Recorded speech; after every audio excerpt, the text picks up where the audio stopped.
yung cable, yung pulley natin, no? So, dito meron tayo ditong weight na 30 multiplied by 9.81. And then, kung ano yung tension mo dyan, ito na din yung magiging tension mo dito sa CD. Tama? Tapos, dito, nandito yung tension at AC. Dito, nandito naman si tension at BC. So, sobrang dali lang yan para sa inyo. Alam ko naman na maning-mani na sa inyo yan. No? Tapos, yung force mong solution nyo dyan, summation ng forces along X equals to 0. No? Forces along Y equals to 0. Pero, syempre, medyo dalian natin ng konti. No? Kasi, alam ko naman na napakadali na sa inyo yan. So, ang gagawin nyo dyan ay force triangle. Pwede kayo mag-force triangle. Oo, pwede yun. Kasi tatlo naman yung force. Diba? Madaling gamitin yung force triangle kapag tatlo yung force. So, una, gawa ka muna ng reference axis mo.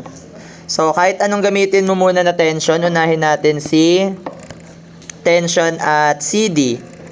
So, si tension at CD, meron siyang angle from the horizontal na 15 degrees. Na ito ay, ang value nito ay 30 multiplied by 9.81.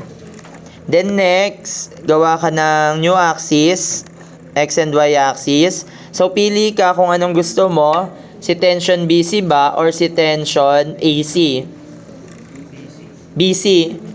No? Tension BC, may angle siya na 45 from the horizontal. No? Or from the vertical. So, this is 45.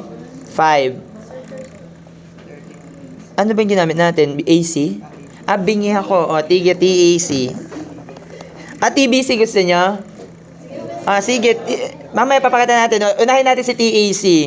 Then, next, gawa ka ng triangle. Napapakita naman natin na magkamukha lang din naman. So, yung next is surveying to. Ito yung tinatawag natin na close traverse. Kasi nga equilibrium. Oh, yes. Mas naintindihan nila yung ano.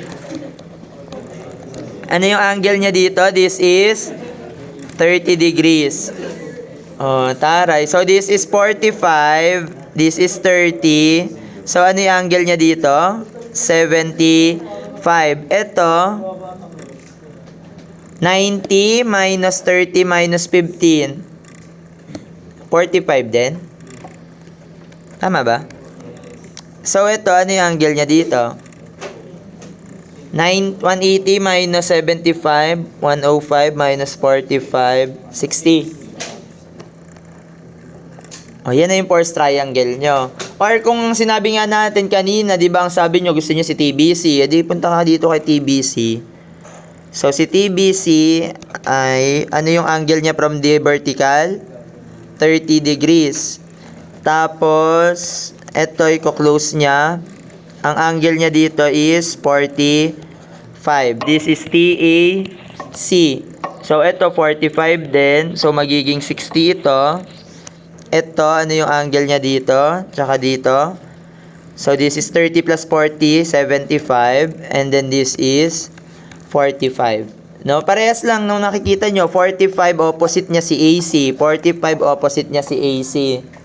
Si 60 opposite niya TBC, 60 TBC. 75, ito. So, kahit alin gamitin nyo dyan, yun nasa taas na lang, para magandang tingnan.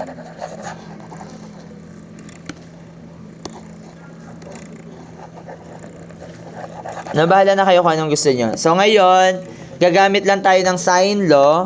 So, we have TAC divided by the sine opposite angle. Ano yung opposite angle niya? 45 equals TBC divided by sine of 60 equals 30 by 9.81 divided by sine of 75. So, gamitan natin ito, yung una. TBC.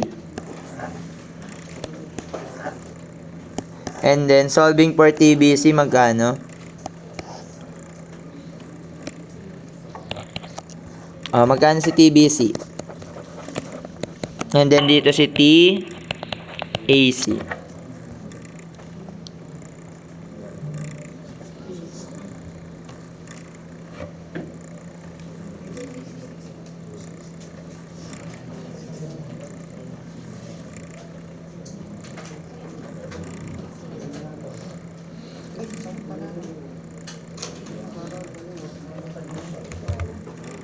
Magkano si TBC? 263 point newtons and 250 point 215 point taray. I-solve nyo na lang to ng natural na pagsasolve nyo. Paano nyo siya sinasolve, kung saan kayo mas komportable. Pero pagka ganyang may mga